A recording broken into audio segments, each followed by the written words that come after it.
안녕하세요. 오늘의 건설 해소시인화의 강지연 차장이라고 합니다. 오늘은 건설업 실태조사에 대해서 알아볼게요.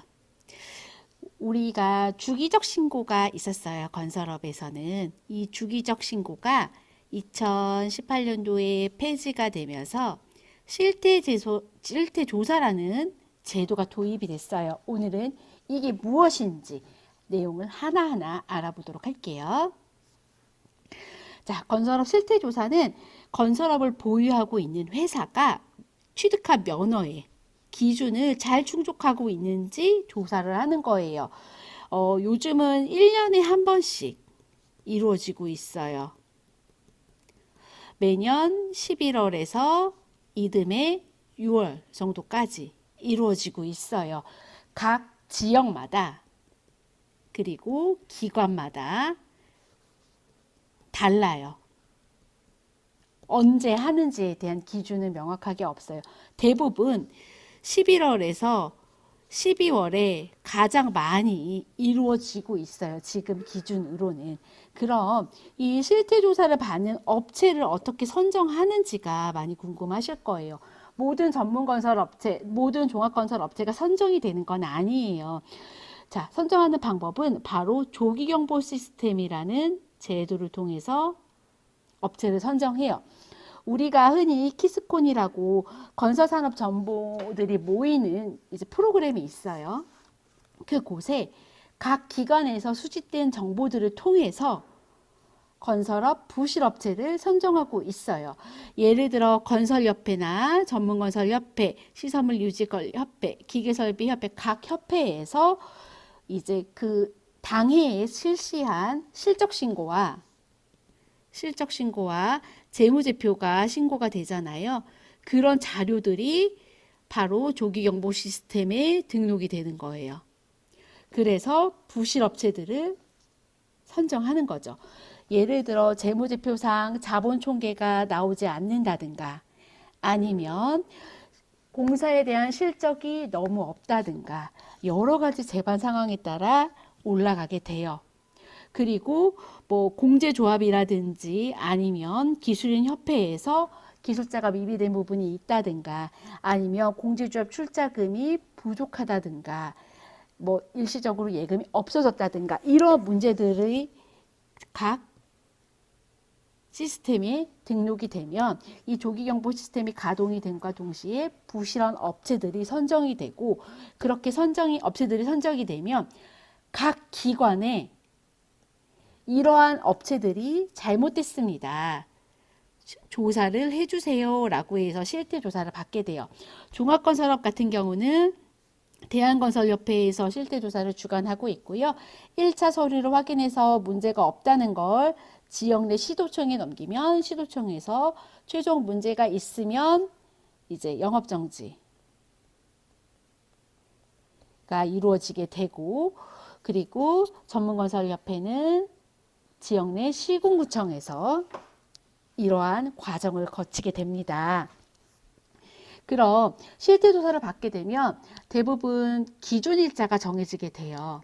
그럼 그 기준일자 같은 경우는 기술자 같은 경우는 그 전년도부터 실태조사 현재까지 기술자가 잘 유지되고 있는지를 보고 자본금 기준이 미달이 됐다면 이제 대부분 만약에 예를 들어 지금 20년도잖아요. 그럼 그 전년도 2019년도의 기준으로 실태조사가 현재는 이루어져요. 그렇기 때문에 결산일에 맞는 일자가 기준 일자가 될 거예요. 대부분 결산법인이 12월 31일이니 19년 12월 31일이 기준 일자가 될 거예요. 그리고 뭐 장비나 아니면 사무실이나 그리고 보증가능 금액 확인서 같은 경우는 현재 기준으로 볼 거예요. 2020년도 현재 기준으로 그 부분이 잘 충족되고 있는지 보게 됩니다. 근데 솔직히 시설이나 장비나 보증가능 금액 확인서는 현재 기준으로 준비가 되면 되기 때문에 이제 바로바로 대응이 가능해요. 솔직히 잘못된 부분이 있다면. 근데 가장 중요한 부분은 자본금과 기술자 이 부분일 거예요. 이 부분은 이미 정해져 있는 부분들이 있기 때문에 잘못된 부분이 있다면 수정이 어려워요. 그걸 어떻게 대응해야 되는지, 어떠한 과정을 거쳐야 되는지 지금부터 알아볼게요. 우선 기술자 부분부터 알아보도록 할게요. 우선은 기술자 같은 부분은 이제 아까 제가 기준일자가 전년도부터 현재까지의 기술자가 잘 충족이 되어 있는지 보게 되고, 기술자 보유 현황표를 작성을 예를 들어 해야 합니다. 기술자 A, B, C 이 기술자들이 언제 입사를 했고 언제 퇴사를 했는지에 대한 내용이 정확히 적으면서 어떠한 자격증을 가지고 있는지도 제출이 돼야 돼요. 그리고 기술자가 지금 보면은 나철수 씨라는 분이 퇴사를 했고 이철수라는 분이 새롭게 입사를 했어요. 표에서 보면. 그럼 이 기술자가 빈 공간이 50일이 넘어서는 안 돼요. 50일이 넘으면 기술자가 부족하다고 판단이 되기 때문에 이제 문제가 되는데, 이 회사 같은 경우는 50일이 되지 않아요. 그렇기 때문에 현재는 이제 이 회사는 자본금이 적격한 기술자가 문제가 되지 않는 부분이에요. 이런 것들 좀 파악해 주셔야 되고, 또 중요한 포인트는 기술자가 나이가 너무 많거나 대학생이거나 고등학생이거나 상시 근로를 할 수 없다고 판단이 되면 문제가 안 돼요. 이런 부분들도 실태 조사 시에는 정확하게 판단을 하기 때문에 잘 준비를 해주셔야 되고, 기술자들 관련돼서 제출되어야 되는 서류는 보유 현황표나 자격증이나 이제 피보험 자격 이력 내역 확인해서 상시 근로를 확인하기 위해서 이 서류가 제출이 되고요. 그리고 나서 이제 월급은 제대로 받고 있는지 이런 것들까지 파악을 하니까요. 기본적인 서류들은 이렇게 필요하다고 봐주시면 돼요. 그리고 그 다음은 얘기가 조금 길어질 것 같아요. 자본금 기준에 대해서 알아볼 거예요. 자, 건설업에서 건설업 실태조사 시에 이 자본금 기준을 볼 때 가장 중요한 부분은 실질 자본금이 파악이 되는지가 가장 중요할 거예요. 건설업 실질 자본금은 건설업 관련 자본금을 뜻해요. 평가를 할 때 세법상으로만 보는 것이 아니라 기업진단 지침에 따라 적용해서 보고, 증빙이 할 수 없는 자산이나 부채나 부실 자산들은 건설업 자본금으로 인정이 안 돼요. 자, 그래서 건설업 자본금은 자산 총계에서 부실 자산이나 부채 이런 것들이 빠져야 건설업 자본금이라고 보여져요. 대부분 이제 실태조사 시에 지자체에서 기업진단 보고서를 가지고 오든가 아니면 너네가 결산한 재무제표에 관련된 여러 가지 자료들을 제출을 하라라고 얘기를 해요. 이 둘 중에 하나를 선택하시면 되는 부분인데, 이제 주무관이 본인이 재무제표를 보거나 파악이 된다면 관련 이제 서류들을 제출을 해서 본인이 실질자본금을 평가하겠지만, 만약에 본인이 실질자본금 평가가 어렵거나 이제 조금 더 쉽게 간단하게 넘어가고 싶다면 기업진단보고서를 간단하게 제출하라고 얘기할 수는 있어요. 이건 주무관하고 협의가 필요한 부분이고, 회사가 서류를 준비하는 게 어렵고 대응하는 설명 자체가 어렵다면 기업진단보고서 자체를 내고 실태조사를 대응을 하시는 것도 하나의 방법일 거예요. 그럼 이렇게 실질 자본금이 가다가 먼저 제가 간단하게 설명을 드렸지만, 어떤 서류들이 세부적으로 필요하고 어떤 서류들이 준비가 되어야 실질 자본금은 인정이 될 수 있는지를 알아볼게요. 예금 같은 부분도 그냥 12월 31일 기준으로 단순히 예금이 하루만 있으면 되느냐, 그건 아니에요. 진단 기준일은 저희가 대부분의 연말 결산 법인이기 때문에 12월 31일이라고 제가 설명을 드릴게요. 12월 31일을 포함해서 60일의 거래 내역을 보게 될 거예요. 그리고 질권이 잡혀 있으면 안 되고 순수하게 회사에서 보유한 예금이어야 돼요. 일시적으로 조달을 한다거나 이런 경우는 인정이 안 돼요. 60일의 거래 내역을 평잔을 보게 될 거고요. 이게 뭐 11월 1일부터 12월 31일까지 예금이 있어도 되고 12월 31일부터 60일이 지나도 돼요. 반드시 기준일을 포함한 60일의 거래 내역을 볼 거예요. 그리고 공제조합 출자금 같은 경우는 출자자 수증명원, 융자 잔액 확인서 이런 서류가 기본적으로 제출이 되어야 되고요. 공사 미수금 같은 경우는 그냥 계정 과목에 단순히 미수금이 있다고 하면 이게 정말 공사를 했는지 안 했는지, 미수인지 아닌지 실질성을 모르기 때문에 이제 어떠한 회사가 미수가 됐는지 원장이 필요하고 그 회사와 계약서는 정상적으로 작성했는지 세금 계산서는 발행을 했는지를 볼 거예요. 거기다 여기서 더 추가로 되는 건 그 해가 지나서 이 미수금이 회수가 됐는지까지도 확인을 해요. 이런 서류들이 정확히 제출이 돼야 되고요. 선급금은 솔직히 말씀드리면 원래는 인정이 안 돼요. 그렇지만 이게 만약에 공사와 관련된 밀접한 선급금이라면 인정이 됩니다. 이럴 때도 계약서와 세금 계산서 그리고 이걸 어떻게 사용이 됐는지에 대한 내용이 정확하게 반영이 재무제표에 되어 있어야 됩니다. 그리고 재고자산 또한 인정이 됩니다. 재고자산 같은 경우는 재료를 쓰고 남은 부분에 대한 명세서가 정확히 있어야 되고요. 매입한 세금 계산서 그리고 대금을 지불한 내역 이런 것들이 제출이 되어야 되고요. 우리 회사의 자산 같은 경우는 감각상각 명세서가 필요하고요. 거기에 관련돼서 부대되는 자산에 관련된 증빙 자료는 요청할 수 있어요. 건물이 있다든가 토지가 있다든가 차량이 있다면 차량 등록증이라든가 여러 가지들이 있을 거예요. 그런 증명서들은 추가로 제출이 필요할 수 있습니다. 그리고 사무실 보증금 같은 경우도 인정됩니다.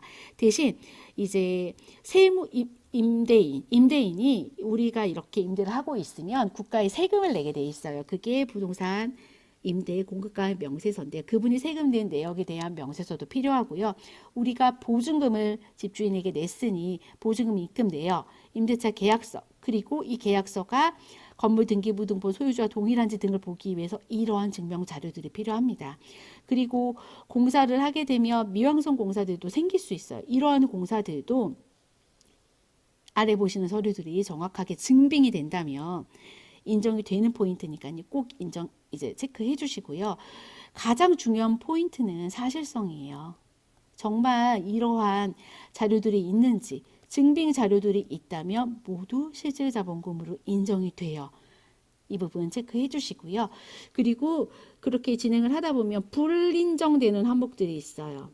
어떤 부분이 인정이 되지 않냐면 자본총계의 1%를 초과하는 현금이나 전토금 같은 경우는 인정되지 않아요. 그리고 1년이 지난 원재료 그리고 매출 채권도 2년이 지난 장기 미수금 같은 경우는 인정이 안 되고 자 무기명식 금융상품도 인정 안 되고 회원권도 인정 안 돼요.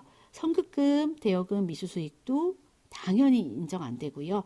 일시 조달된 예금 인정 안 되고요. 그리고 질권 설정 잡혀 있다면 당연히 인정 안 됩니다. 그리고 우리 가장 많이 하는 질문 중에 하나가 직원들이 다 먼 곳에 살아서 주택을 임대했습니다. 이 임대보증금 인정될까요? 라고 하시는데 인정 안 돼요. 그리고 건설업과 관련 없는 임차보증금 또한 인정이 안 돼요. 이렇게 인정이 안 되는 항목들이 많고 재무제표상에서 건설업 실질자본금으로 이렇게 보여지는 부분들이 있는데 여기서도 증명할 수 없으면 자본금으로 인정이 되지 않아요. 이런 것들이 중요한 포인트니까 꼭 체크를 해주셔야 돼요. 그럼 실태조사를 사전에 대비할 수 있는 방법이 없을까라는 말씀을 가장 많이 해주세요. 그 부분은 매년 연말 결산일에 맞춰서 재무제표를 부족한 부분이 있다면 보완하셔야 돼요. 자, 매년 12월 31일 되기 전에 한 11월 30일쯤 우리 회사의 가결산 재무제표를 보시는 거예요. 그래서 이걸 만들어 보시면 우리 회사의 실질 자본금이 부족한 이유가 뭔지를 파악을 하셔야겠죠. 가지급금이 있어서 부족한지, 부실 자산이 있어서 부족한지 이런 것들을 정확히 파악해서 부족한 걸 보완해 나가고 재무제표를 보완하고 하는 과정들을 거치셔야 돼요. 그렇게 해서 연말을 잘 맞추고 진행을 해 놓으셔야 다음 해에 실태조사라는 이제 어려운 과정을 거치시더라도 회사의 재무제표가 완전하고 제출할 수 있는 서류가 완벽하다면 실태조사를 받더라도 영업정지를 당하는 불상사는 당하지 않으실 거예요. 그렇기 때문에 이런 부분들을 준비를 매년 하셔야 한다는 거 꼭 명심해 주셔야 됩니다. 지금 제가 상담 전화를 굉장히 많이 받아요. 실태조사에 대한 공문이 왔는데 어떻게 해야 되냐, 서류 준비는 어떻게 해야 되냐. 우리 회사의 실질자본금이 지금 상태가 2019년도에가 적격한지 부적합한지조차도 모르시는 회사들이 있어요.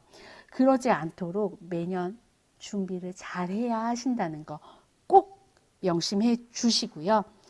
올해 얼마 안 남았어요. 지금 기준으로 한 20일 정도 남았는데 연말 가결산 보셔서 회사의 부족한 부분 꼭 파악하셔서 연말 자본금 잘 맞추셔서 내년에 실태조사를 당하시더라도 잘 대비하실 수 있길 바라며, 여기에 관련돼서 궁금한 부분이 있으시다면 언제든지 해소 CNI로 문의해 주세요. 지금 실태조사를 받고 있어서 어떻게 대응해야 할지 모르시는 분들, 그리고 기업진단보고서가 필요하시다면 언제든지 문의해 주세요. 제가 자본금 적격 여부를 정확하게 평가해 드리도록 하겠습니다. 자, 긴 설명해 드렸고요. 궁금한 부분 있으시다면 문의 한번 주세요.